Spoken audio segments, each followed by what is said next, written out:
আল্লাহ সুবহানাহু ওয়া তাআলা তার কালামে পাকের মধ্যে ইরশাদ করেন, ইয়া আইয়ুহাল্লাযীনা আমানুত্তাকুল্লাহা হাক্কা তুকাতিহি ওয়া লা তামুতুন্না ইল্লা ওয়া আনতুম মুসলিমুন।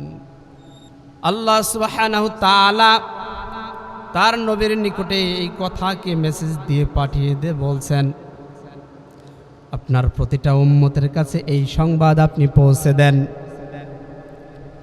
আমাকে যেইভাবে ভয় করা উচিত, মানা উচিত, তারা যেন সকলে আমাকে সেইভাবেই যেন মানে, ভয় করে, এবং তারা অবশ্যই মুসলমান হয়ে যেন মৃত্যুবরণ করে। আল্লাহ তাআলার এই হুকুম, এই আওয়াজ, এই মেসেজ, এই কথা, এই দাওয়াত যখন নবীজি সাল্লাল্লাহু আলাইহি ওয়াসাল্লামের নিকটে আসে, তিনি এই কথার প্রতি আমল শুরু করেন এবং এই কথার বাস্তব রূপ সাহাবায়ে কেরাম রাদিয়াল্লাহু তাআলা আজমাইনগণের মাঝে কি করে দেন, প্রচার করে দেন।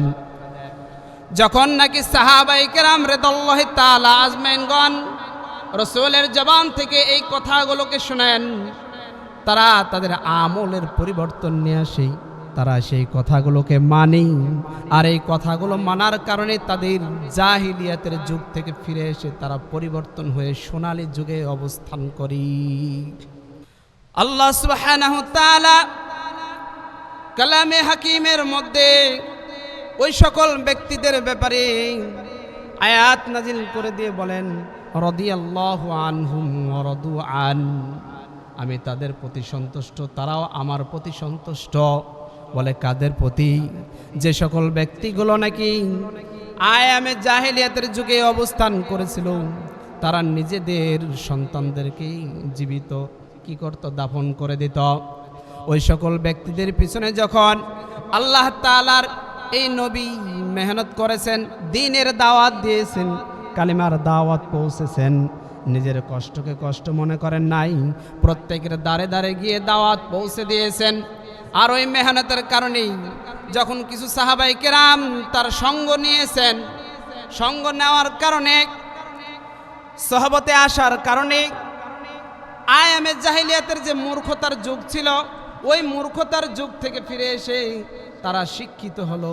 আল্লাহ তাআলার বাণীগুলো যখন তাদের কানে পৌঁছে গেল, মায়াবী কণ্ঠে যখন নবী সাল্লাল্লাহু আলাইহি ওয়াসাল্লাম একটি একটি করে যখন আল্লাহ তাআলার বাণীগুলো তাদেরকে শোনাইতে থাকি, আর তারা শুনে এবং মেনে সামনে অগ্রসর হতে থাকি। এই জন্য আমাদেরকেও যদি ইসলাম, আমরা তো ঘরে বসে পেয়ে গেছি, জন্মগ্রহণ করেছি মুসলমানের ঘরে, ইসলাম কি প্যাকেজ হিসাবে পেয়ে যায় নাই? শান্তির ধর্ম আমরা ঘরে বসে পেয়ে গেছি। আর এখনো পর্যন্ত আমাদের মতো মানুষ যারা আমার ঘরের পাশেই আছে, হয়তো অমুসলিম, তার কাছে কখনো আমি সাহস করে, হিম্মত করে দাওয়াত দিতে পারি নাই। অমুসলিম অবস্থায় তার মৃত্যুবরণ হয়ে যাচ্ছে। নবীজি সাল্লাল্লাহু আলাইহি ওয়াসাল্লাম কিছু সাহাবায়ে কেরাম সহ এক জায়গায় বসে আছেন। সামনে দিয়ে একটি জানাজার খাটলিয়া যায়। নবীজি সাল্লাল্লাহু আলাইহি ওয়াসাল্লাম ওই খাটলিয়ার দিকে ইশারা করে উপস্থিত সাহাবায়ে কেরামদেরকে জিজ্ঞাসা করলেন, তোমরা কি এই খাটলিতে যে ব্যক্তি আছে এর সম্পর্কে তোমরা কি জানো? সাহাবায়ে কেরাম বললেন, ইয়া রাসূলুল্লাহ, অবশ্যই জানি। যেই খাটলিয়া আপনার সামনে দিয়ে অতিক্রম করছে, এই খাটলিয়া হলো একজন অমুসলিমের লাশ। নবীজি সাল্লাল্লাহু আলাইহি ওয়াসাল্লাম মনক্ষুণ্ণ হয়ে গেলেন এবং কান্না, তার চোখ থেকে অশ্রু বইতে থাকে। সাহাবায়ে কেরাম জিজ্ঞাসা করলেন, ও আল্লাহর রাসূল, আপনি কেন কান্না করছেন? ওই ব্যক্তি তো আমাদের দলের নাই, ওই ব্যক্তি তো হলো ইহুদি, আপনার কালেমা গ্রহণ করে নাই, সেই ব্যক্তি অমুসলিম, তার জন্য কেন দুঃখ প্রকাশ করছেন? নবীজি সাল্লাল্লাহু আলাইহি ওয়াসাল্লাম বলেন, ও সাহাবায়ে কেরাম, তোমরা মনোযোগ দিয়ে শোনো, খুব গভীর মনোযোগ দিয়ে শোনো। আজ তোমরা কালেমার দাওয়াত পাওয়ার কারণে আমার সামনে তোমরা বসে আছো, শান্তির ধর্ম ইসলামকে তোমরা গ্রহণ করে নিয়েছো, জান্নাতের সুসংবাদ তোমরা পেয়ে গেছো। কিন্তু যেই ব্যক্তির লাশ আমার সামনে দিয়ে চলে গেল, আমি নবী ব্যর্থতার কারণে তার কাছে দাওয়াত পৌঁছাইতে পারি নাই। অথচ আমি জীবিত থাকা অবস্থায় আমার একজন উম্মত ঈমানবিহীন বেঈমান অবস্থায় দুনিয়াটা ত্যাগ করে চলে গেল, জাহান্নামে তার ঠিকানা হয়ে যাবে। অথচ আমি নবী মুহাম্মদ এখনো জীবিত, সেও আমার উম্মত। তার কাছে দাওয়াত পৌঁছাইতে না পারার কারণে সে ইসলামের ছায়াতলে আসতে পারে নাই, শান্তির ধর্মকে গ্রহণ করতে পারে নাই, কোরআনের সংবাদগুলো তার কাছে যাইতে পারে নাই। এই জন্য মুহতারাম হাজিরিন, আমি যদি মনে করি আমি একাই নামাজ পড়ব, অন্য কাউকে বলার প্রয়োজন নাই, নিজে ভালো তো সবই ভালো না, কথাটা এমন নয়। ইসলাম কখনো আমাদেরকে এই শিক্ষা দেয় নাই। ইসলাম আমাদেরকে শিখিয়েছে তুমি নিজে যেটা ভালো মনে করো তোমার অপর মুসলমান ভাইয়ের জন্য তুমি সেটাকে ভালো মনে করো, পছন্দ করো। তুমি যেমনটি ইসলামের ছায়াতলে আসো, শান্তির ধর্মের তুমি রয়েছো, অশান্তির ধর্মে যে সকল ব্যক্তিগুলো বেঈমান অবস্থায়, কাফের অবস্থায়, ইহুদি খ্রিস্টান হয়ে বসে আছে, তাদের কাছেও তুমি তোমার ইসলামের দাওয়াত, কালেমার দাওয়াতটা তুমি তাদের কাছে নিয়ে যাও। যদি তাদের কাছে দাওয়াত তোমার নিয়ে যেতে পারো, তুমি পৌঁছাইতে পারো, হয়তো তোমার উপস্থিত দাওয়াত সে গ্রহণ করবে না, কিন্তু এই দাওয়াত দেওয়ার কারণে তুমি তোমার দায়িত্ব থেকে তুমি কি করলা, দায়িত্ব মুক্ত হলা। আর যেই ব্যক্তির কাছে দাওয়াত নিয়ে যাওয়া হইল, সেই ব্যক্তিও আল্লাহ তাআলা যদি তার তাকদীরে হেদায়েতের রাস্তা রেখে রাখেন, তাহলে আল্লাহ তাআলা তাকেও শান্তির ধর্ম ইসলামে নিয়ে চলে আসবেন। এই জন্য মুহতারাম হাজিরিন, বেশি বেশি আমাদেরকে জিকিরের মাহফিলগুলোতে যেতে হবে, কোরআন তেলাওয়াতের মাহফিলে যেতে হবে, বাড়ির পরিবেশে মা বোনদেরকে পর্দার ভিতরে রাখতে হবে। যদি তাদেরকে পর্দার ভিতরে না রাখতে পারি, আমি আমল করলাম, মসজিদে এসে 5 ওয়াক্ত নামাজ আদায় করলাম, কিন্তু ঘরে ফিরে গিয়ে মা বোনদের পর্দার কোনো ঠিক ঠিকানা নাই। আমি দায়িত্বশীল পুরুষ, কিন্তু তাদেরকে কখনো নামাজের জন্য বলি না, আমার সন্তানটারে কখনো মসজিদে নিয়ে আসি না, আমার সন্তানটারে কখনো কোরআন শিখাই নাই।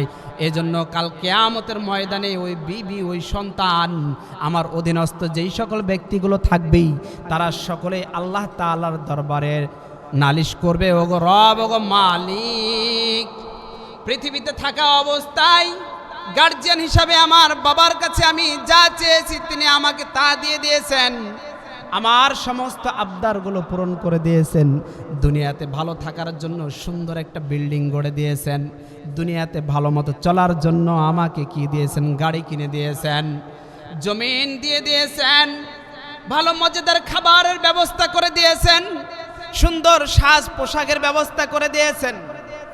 বিবি এই কথা বলবে সংসারে যেন অশান্তি না হয়, উনি বাইরে গিয়ে সমস্ত আইনকাম উপার্জন করে নিয়ে এসে আমার হাতে দিয়ে দিয়েছেন।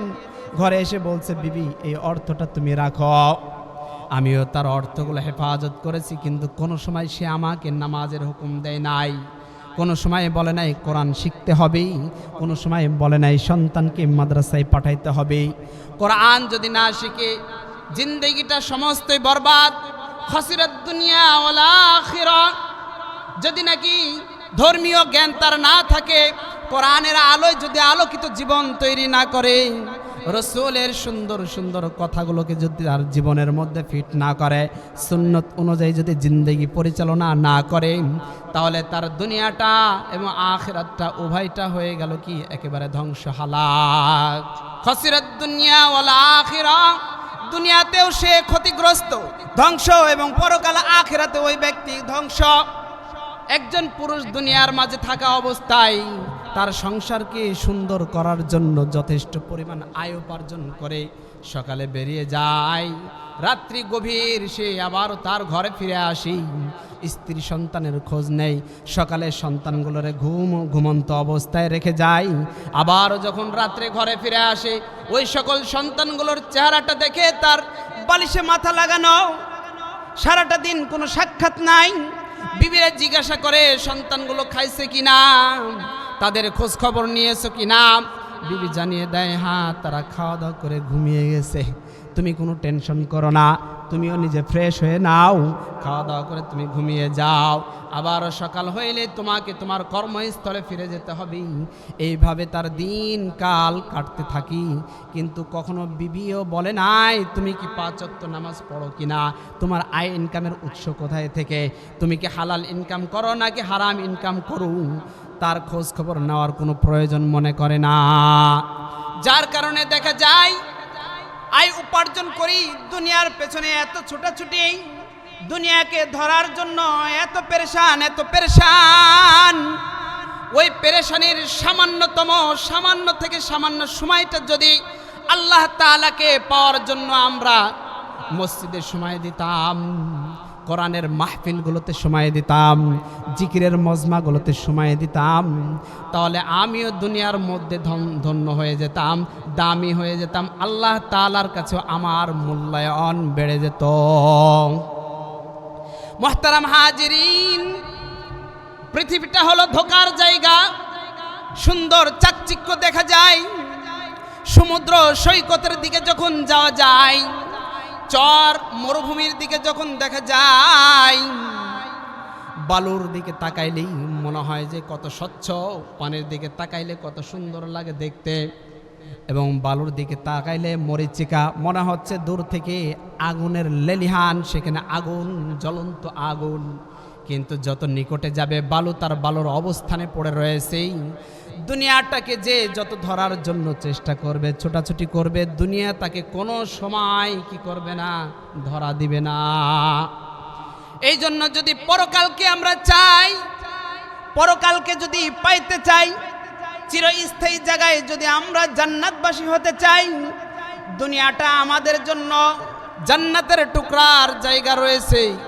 আর সেই জায়গাগুলো হলো কোরআনের মাহফিলগুলোতে যেতে হবেই, সেখানে গিয়ে ঈমান তাজা হবেই, জিকির চলে, জিকিরের মজমায় গিয়ে বসতে হবে। লা ইলাহা ইল্লাল্লাহ, লা ইলাহা ইল্লাল্লাহ। কালিমা যদি কোনো ব্যক্তি না পড়ে, ঈমান নাই। ঈমানের প্রথম শর্তই হলো কালিমা, লা ইলাহা ইল্লাল্লাহু মুহাম্মাদুর রাসূলুল্লাহ।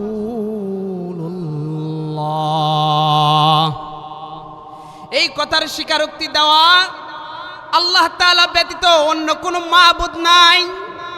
হযরত মুহাম্মদ মুস্তাফা সাল্লাল্লাহু আলাইহি ওয়াসাল্লাম আল্লাহ তাআলার রাসূল। আল্লাহ তাআলা তাকে পাঠিয়েছেন সত্য ধর্ম নিয়ে প্রচার করার জন্য। তিনি নিজে আমল করেছেন, তার পরিবার বর্গ যারা ছিলেন তাদেরকে এই আমলের প্রতি উৎসাহিত করেছেন, সাহাবায়ে কেরামদেরকে দ্বীন শিখিয়েছেন। আর এই দ্বীনের কারণেই সাহাবায়ে কেরামের নামগুলো আমাদের প্রত্যেকের নিকটে মহাব্বতের বস্তু হয়ে আছে। শুধু মানুষের নিকটে নয়, জিন ইনসান সবার কাছে এটা প্রিয়। যে সকল ব্যক্তিদের আচার আখলাক চরিত্র উঠা বসাগুলো ছিল একটা সময় এত মূর্খতা এত খারাপ, তাদের নিজের স্ত্রীর পেটে গর্ভে সন্তান আসছে, এই সন্তান ছেলে না মেয়ে, এইটা দেখার জন্য জীবন্তভাবে কি করতো, তারা পেট কেটে ফেলত। সেই যুগে তো আর আমাদের মতো করে এত আল্ট্রার কি ছিল না, মেশিন ছিল না, এত ডাক্তারের কাছে যাওয়া লাগতো না। যাওয়া লাগতো নাকি? যাওয়া লাগতো না, বাড়িতেই ডেলিভারি হয়ে গেছে। কিন্তু বর্তমানে ডাক্তার যদি কয় একবার, কয় 3 বার যাই, নইলে মনে তৃপ্তি হয় না। স্বামী যদি কয় না একবার গেলেই তো হলো, তোমার সমস্যা না আমার সমস্যা। তো এই খোঁজ খবরটা যদি ঈমানের ব্যাপারে নিত, তো সাহাবায়ে কেরাম তারা তাদের ঈমানকে কিভাবে মজবুত করবে, আল্লাহ রসুলের কাছে তারা সর্বদা এই কথাগুলোকে জিজ্ঞাসা করতেন। যাদের ত্যাগে, যাদের কোরবানির ফলে আমরা দ্বীন পেয়েছি, ধর্ম পেয়েছি, ওই সকল ব্যক্তিদের জীবনীগুলো যদি আমরা রিসার্চ করি, তো তারা কতটা কষ্টে ইসলাম গ্রহণ করেছেন এবং ইসলামকে ধরে রেখেছেন, যা প্রাথমিক যুগে এত ওপেন প্রকাশ্যে ইসলাম কেউ এর দাওয়াত দিতে পারে না। এমনটি এক সাহাবী রাসূল করিম সাল্লাল্লাহু আলাইহি সাল্লামের কালেমাকে গ্রহণ করেছেন, বেলাল হাফসি রাদিয়াল্লাহু তাআলা আনহু। এর ঘটনাগুলো আমাদের জানা আছে। ইসলামের ছায়াতলে আসার কারণে হযরতে বেলাল রাদিয়াল্লাহু তাআলা আনহুকে কি পরিমাণ কষ্ট সহ্য করতে হয়েছে তার দৃষ্টান্ত থেকে কিছু একটা নমুনা আপনাদের সামনে পেশ করি। বেলাল রাদিয়াল্লাহু তাআলা আনহু যখন ইসলাম গ্রহণ করলেন, তিনি তো অন্য কারো গোলাম ছিলেন, তখনও তিনি আজাদ হন নাই।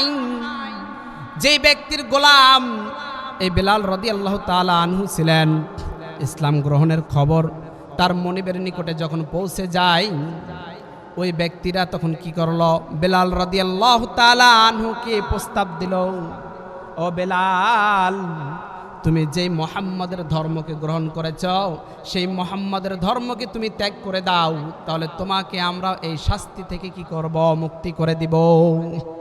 হযরতে বেলাল রাদিয়াল্লাহু তাআলা আনহু এর জবানে শুধু একটাই আওয়াজ, একমাত্র রবকে ডাকে, আহাদ আহাদ। ওই ইহুদি তার এই আওয়াজকে শুনে সে আরো রাগান্বিত হয়ে যায়। বেলাল রাদিয়াল্লাহু তাআলা আনহু এর প্রতি তাদের অত্যাচারগুলো আরো বাড়িয়ে দেয়। মুসলমান হওয়ার কারণে বেলাল রাদিয়াল্লাহু তাআলা আনহুকে উত্তপ্ত বালুর উপরে শুয়ে দেয় এবং তার উপরে পাথর চাপা দিয়ে দেয়। যেই বালু আগুনের চেয়েও বেশি তাপ, সেইখানে খালি শরীরে তাকে বালুর উপরে যখন শোয়ানো হয়, নিচের দিক থেকে বালুর তাপে শরীরের গোস্তগুলো কি হয়ে যায়, ঝলসে যায়, তার উপরে আবার পাথর চাপা দিয়ে দেয়। তবুও বেলাল রাদিয়াল্লাহু তাআলা আনহু এর জবান থেকে ওই কাফের, ওই ইহুদি, ওই খ্রিস্টানেরা, বেঈমানেরা কি করতে পারে নাই, নবী মুহাম্মদুর রাসূলুল্লাহ সাল্লাল্লাহু আলাইহি ওয়াসাল্লামের কালেমাকে তার জবান থেকে দূরে ফেলে দিতে পারে নাই। এমনটি ছিল বেলাল রাদিয়াল্লাহু তাআলা আনহু এর ঈমানের মজবুতি। একটা সময় যখন তাকে আজাদ করে নিয়ে আসা হয়, সেই বেলালকে ইসলামের সবচেয়ে মর্যাদাপূর্ণ জায়গায় আল্লাহর রাসূল বসিয়ে দিয়েই বলে, ওগো বেলাল, আজ থেকে তুমি ইসলামের প্রথম হলে মুয়াজ্জিন। সেই বেলালের আজানের আওয়াজ নবীজি সাল্লাল্লাহু আলাইহি ওয়াসাল্লাম যখন ঘুমন্ত থাকতেন, বেলালের আওয়াজ পেয়ে তার ঘুম ভেঙে যেত।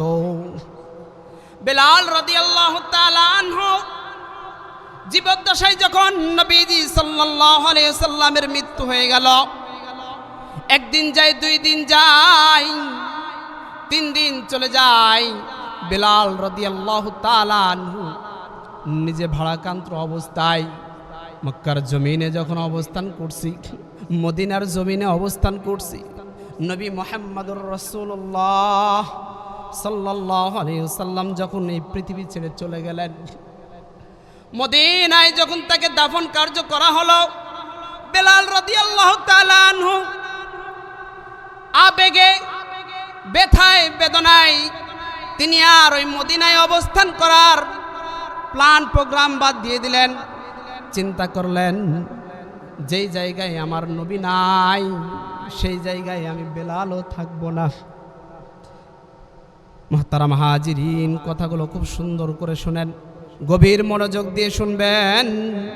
বেলাল রাদিয়াল্লাহু তাআলা আনহু রাসূলের ইন্তেকালের কয়েকদিন পরেই এই মদিনা ছেড়ে চলে যায়। যাওয়ার পূর্বে রাসূলের রওজায়ে পাকে আতহারের পাশে দাঁড়িয়ে রাসূলের সালাম জানাই, বলে, ওগো নবী, আপনি নাই আমিও থাকতে পারবো না, এই কষ্ট বেদনা আমি সহ্য করতে পারবো না। আমার 2 চোখ যেই দিক চলে যায়, আমি বেলালও সেই দিকে চলে যাব। যদি আপনি আবারও কখনো মদিনায় ফিরে আসেন, আমি বেলালও আবারও ফিরে আসব। মদিনার মসজিদের আজান হয় না, মদিনার মসজিদে আজান হইলেও যেই মজাটা বেলালের আজানে পাওয়া যাইতো, ওই আজানের মজার নাই। বেলাল মদিনায় নাই, বেলালের জবান থেকে আজানের সুমধুর কণ্ঠগুলো আসে না। নবী রওজায়ে আতহারে শুয়ে রয়েছেন, নবীজি সাল্লাল্লাহু আলাইহি সাল্লাম বেলালকে স্বপ্ন যোগে দেখা দিয়ে কয়, ওগো বেলাল, তুমি আমার মদিনায় একা একা ফেলে তুমি কোন জায়গায় চলে গিয়েছো? ও বেলাল, তুমি আমারে একা রেখা কোথায় গিয়েছো? তুমি তো যেই জায়গায় থাকো না কেন, আবারও তুমি আমার মদিনায় ফিরে আসো, মদিনার মসজিদে তুমি আজান দাও। বেলাল রাদিয়াল্লাহু তাআলা আনহু যখন নবীজি সাল্লাল্লাহু আলাইহি ওয়াসাল্লামকে স্বপ্ন যোগে দেখলেন এবং আল্লাহর রাসূলের কথা যখন বেলালের কানে গেছে, পাগলের মতো দৌড়াইতে দৌড়াইতে বেলাল আবার মদিনার দিকে ফিরে আসি। মদিনার অলি গলিতে যখন বেলালের আওয়াজ পায়, মদিনার অধিবাসীরা যখন ছোট্ট নিষ্পাপ বালক থেকে শুরু করে নিয়ে আবার বৃদ্ধ বণিক প্রত্যেকে যখন বেলালের আগমন দেখছে, বেলাল রে দেখা মাত্র প্রতিটা ঘরে আওয়াজ চলে গেছে, বেলাল যখন মদিনায় আসছে তাহলে আবারও আমাদের নবী আসছেন। ওই বেলাল যখন আসছে প্রত্যেকেই দৌড়ে আসছে, ওগো বেলাল, আজ তুমি ফিরে আসছো, নিশ্চয়ই আমাদের নবী মুহাম্মাদুর রাসূলুল্লাহ সাল্লাল্লাহু আলাইহি ওয়াসাল্লাম মদিনায় ফিরে আসছে। বেলাল সমস্ত দুঃখ যন্ত্রণাগুলো বুকে চেপে নিয়ে কয়, না না না, আমি তো মদিনা ছেড়ে চলে গিয়েছিলাম, আবারও মদিনায় ফিরে আসছি, কিন্তু আমার রাসূল আসেন নাই। এই দুঃখ নিয়ে যখন আমি মদিনার বাইরে অবস্থান করি, আল্লাহর রাসূল আমার স্বপ্ন যোগে আবারও আসার জন্য আমাকে বলেন, আমি থাকতে পারি নাই, ফিরে আসছি মদিনায়।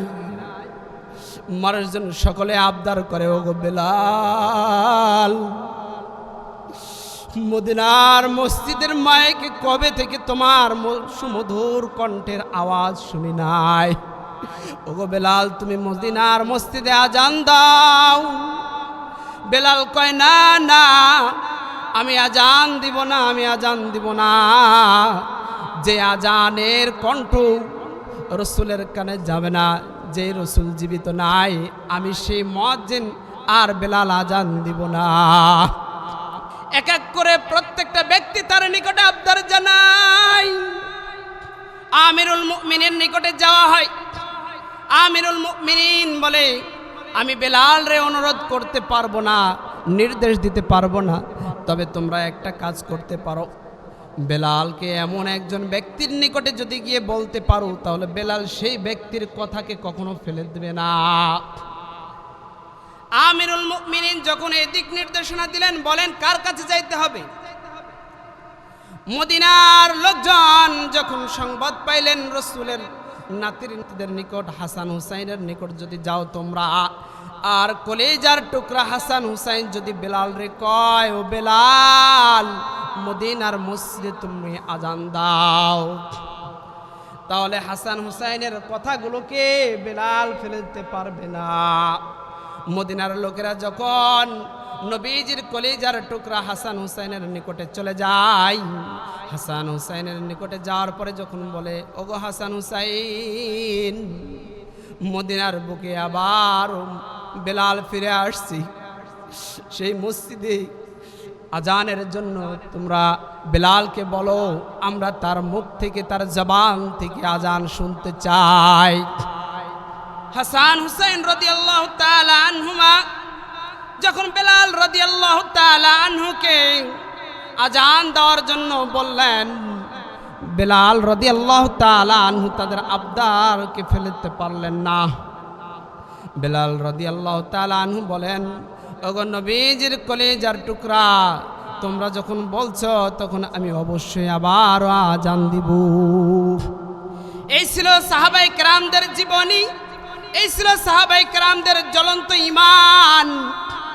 এত কষ্টের পর তারা কখনো তাদের ঈমানকে ছেড়ে দেয় নাই।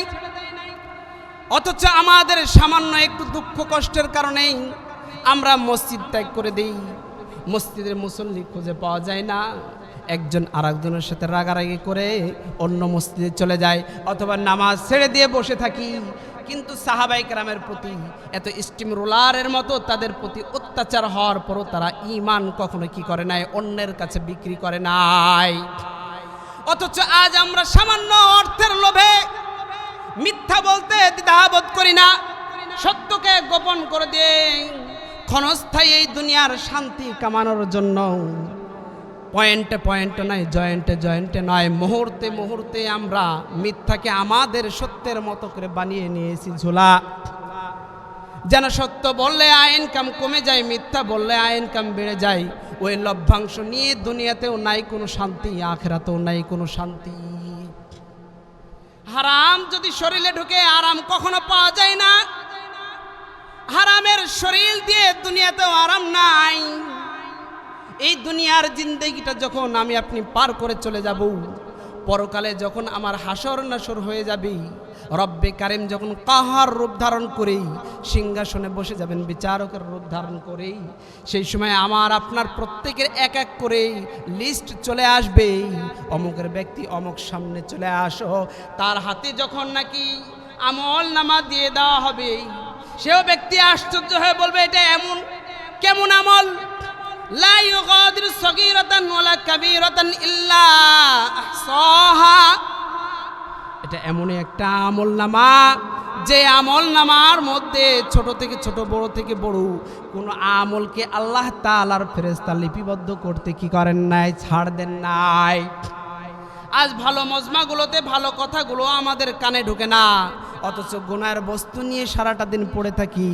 দোকানে, চায়ের মোড়ে, আড্ডায় আমাদের গীবত আর শেখায়েতে সেখানে খুবই মজা লাগে।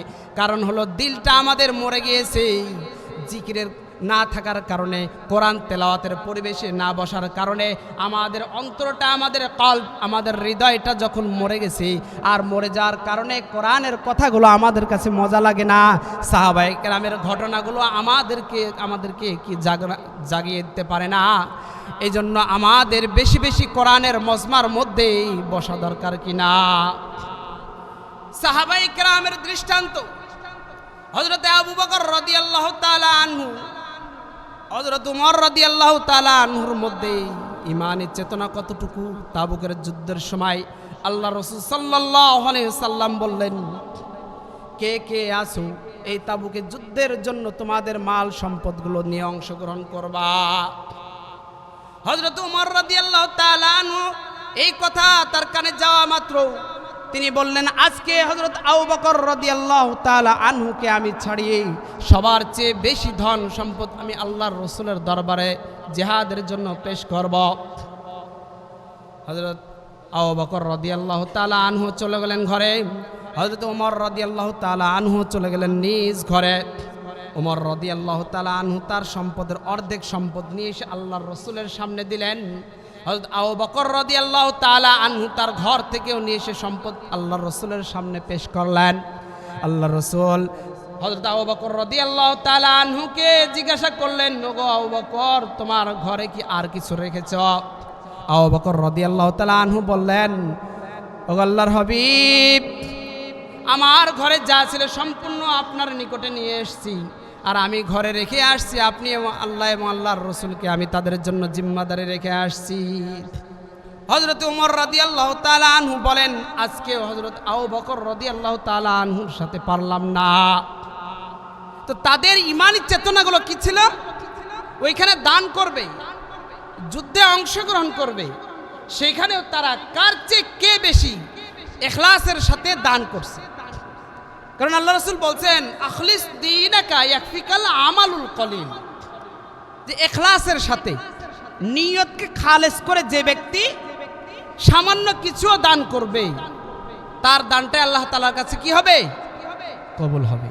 আর ইখলাসবিহীন যদি পাহাড় সমতুল্য দান করে, নিয়তের খারাপই যদি থাকে, তাহলে ওই পাহাড় সমতুল্য দানও তার কোনো কাজে আসবে না।